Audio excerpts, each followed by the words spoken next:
Hello and welcome to Classic Motorsport Podcasts. I'm Gav Thomas and today we're looking at the big boom of four-wheel drive in Formula 1 back in 1969.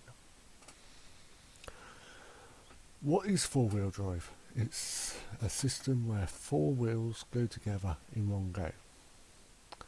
So, with the introduction of the Cosworth DFV engine back in 1967, F1 teams found the exceptional power to weight ratio of the new engine gave them much more power than the grip level the cars could deal with, particularly wet weather. 1968 was plunged by wet races. However, teams decided to give things a go with four-wheel drive. Lotus were first. They developed the Lotus 63.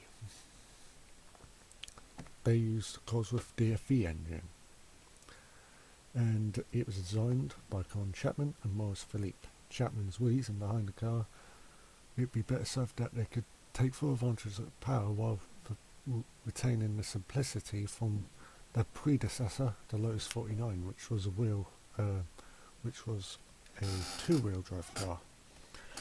It was developed from the Lotus 56, which was developed for the Indy 500 and would later race in F1. But the Lotus 63 was designed around a four-wheel drive system. Obviously not the first F1 car to drive four-wheel drive. The Ferguson P99 was the first. After testing the cars early, Lotus's two drivers, Graham Hill and Jochen Rindt, refused to drive it, and both of them called it as a death trap. And the car made its debut at the Dutch Grand Prix, with Hill trying it out in practice, but would revert to the Lotus 49 during the race, which he finished 7th. As a result of the refusal by both Hill and Rindt, at the French Grand Prix, John Miles, Lotus's reserve driver, was tasked to do all the developmental work on the 63. In France, he was 12.2 seconds slower off Jackie Stewart's pole time and over 10 seconds off Rindt's time in the Lotus 49. And in the race, Miles only did one lap before a fuel pump issue. At the British Grand Prix, Chapman had hoped to put Rindt and Hill in the 63s. Hill tried the car in practice and he still refused to drive the car. Rindt refused to try the car at all. Chapman had already sold two Lotus 49s in C specification to Joe Bonnier, who was at the time driving for his own team, but Chapman had to buy them back. In return, Bonnier drove the 63 for his own team. Miles was retained for the British Grand Prix by Lotus. However, in qualifying, the times that Miles did was for 4.3 seconds slower than Rindt's pole time. Bonnier was 7.4 seconds slower. In the race, fuel problems for Miles having to pit before rejoining for a 10th place finish 9 laps down off race winner Jackie Stewart. Joe Bonnier had his engine fail after 6 laps. For the German Grand Prix, Miles was doing more developmental work, so Mario Andretti, who was racing in America and had driven for Lotus in South Africa as a third driver, raced in Germany in the 63. However, he was 30 seconds slower than pole sitter Jackie X and over 24 seconds slower than Rindt in the 49. What made it more difficult was that it was at the Nordschleife, 14 miles. And Andretti retired after an accident in a race won by Jackie X's Brabham. And then to Italy. Miles returned. Andretti was racing in America. Miles qualified 14th out of 16 cars, 5 seconds off Wentz pole time. And in the race, Miles had an engine failure. In a race won by Stewart in a race where he tried to win a closest finish between Stewart, Wint, Beltoise and McLaren. In Canada, it was a very big qualifying gap for Miles, not as big as it was, 2.6 seconds slower than the pole time of Jackie X in qualifying, but ended up having gearbox problems after 40 laps. Miles was doing more developmental work, so Andretti returned for the United States Grand Prix, 13th on the grid, but 3 seconds slower than Wint's pole time.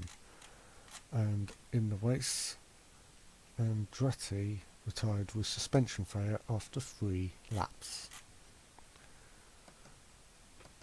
And in Mexico, Andretti was busy competing at Pacific Raceway in the USAC series, so Miles returned for the season finale race.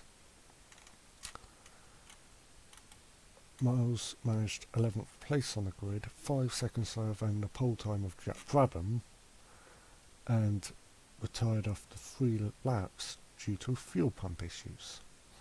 It wasn't the only four-wheel drive car that entered that year. And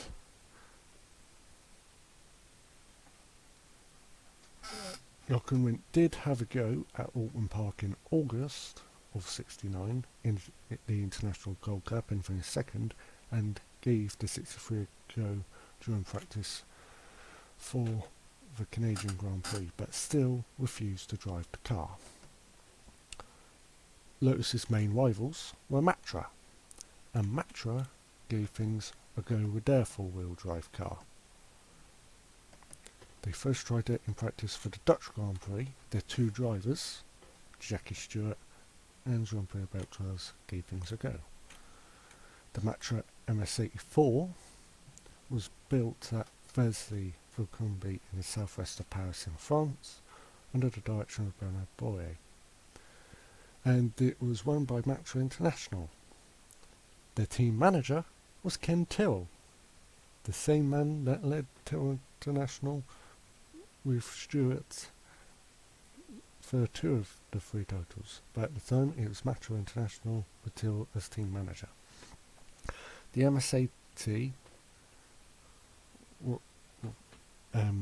was their main car for Formula 1 in 1969 for Matra, but the car that they had for four-wheel drive was the Matra MS84. But they used a steel tube chassis instead of an aluminium monocoque. The Ford Cosworth engine was used, but it was back to front. Four-wheel drive was used, similar to the one on the Tony Walt Ford Mustangs. And because of the necessity for four-wheel drive, the car was much heavier than the two-wheel drive cars, 635 kilograms with no fuel. Stewart and Beltoise tried the MS84 in practice for the Dutch Grand Prix of 1969, but both used the MS80 in the race, which Stewart won, and Beltoise finished 8th. In France, Stewart tried the MS84 in practice, but raced the MS80 in a race, winning by almost a minute from Beltoise. In Britain, Beltoise raced the MS84, qualifying 17th, 10 seconds slower than Wint's pole time, and was 9th, 6 laps down of race winner Stewart. Stewart tried the car in Germany in the MS84, but raced the MS80 in the race, finishing second to Jack Hicks's Brabham. Johnny Severs-Gavin was slated to drive the MS84 in Italy, but the car did not appear. in a race won by Stewart in the close finish that I mentioned earlier. In Canada, Severskevin was brought back in to drive after he was slated to drive in Italy but did not appear, but he was given a chance in Canada. Qualifying 15th, 4 seconds slower than Nix's pole time, and 3.5 seconds slower than Belt was. And in the race finished 6th, 1 championship point, 6 laps down off race winner X. But importantly, it was the first and only time that a four-wheel drive car scored points. In the US, Severskevin was retained and set a time 4 seconds slower than Jochen Windt's pole time and 4 seconds also slower than Stewart's time in the two-wheel drive MS80. Severskevin completed 92 of 108 laps. 16 laps round race winner Windt, but was not classified, having done too little laps. In Mexico, Severskevin did the 1:48.4, 6 seconds slower than the pole timer Jack Brabham, and finished 8th, 2 laps down off race winner Holm. Obviously, the MS84 would be known for being the only four-wheel drive car that scored points. After driving the cars in the last few races of the season, Severskevin described the four-wheel drive MS84 as undrivable. And it was supposed to have been replaced by the MS124 for a four-wheel drive car, but it was never replaced. Other attempts included the McLaren M9A. Bruce McLaren's team were the last big team to produce a four-wheel drive car. Once again, Ford Cosworth engine, designed by Jim Marquet. It had a T-tray type rear wing, completed in time to use at the 1969 British Grand Prix. They got sports car ace Derek Bell to drive the car. However, Bell qualified 5.3 seconds slower than Windt's pole time and over 4.5 or so seconds slower than Holm's time in the M7A. In the race, Bell retired after 5 laps due to suspension failure.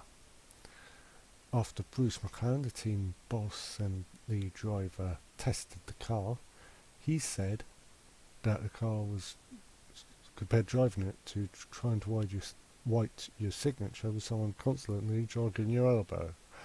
The car was never raced again. Cosworth tried to do their own four-wheel drive car, with the DFV being the quick problem. They attempted to do a four-wheel drive solution. Ford Motor Company's chairman, Walter Hayes, backed the DFV project and gave the project his blessing, and former McLaren designer Robin Hurd joined up with in designing the car.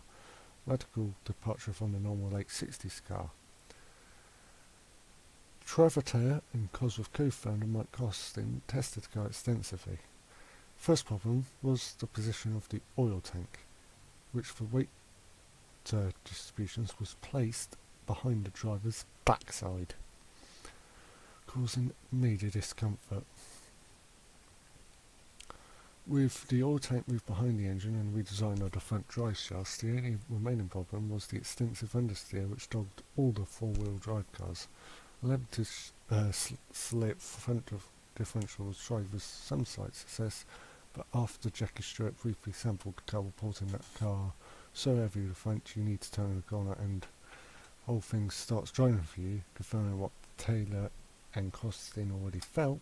He's withdrew his support and the Cosworth four-wheel drive project was axed shortly before the British Grand Prix. All four of these cars are at obviously, so the Cosworth car and the Lotus 63 are at the Donington Grand Prix collection. The don't know where the MS84 is, or the M9A, but they're worth looking at. This is the story of the four-wheel drive boom in 1969 and how much of a disaster it really was. My name is Gareth Thomas. I hope you enjoyed this podcast. Goodbye. I hope you enjoyed it.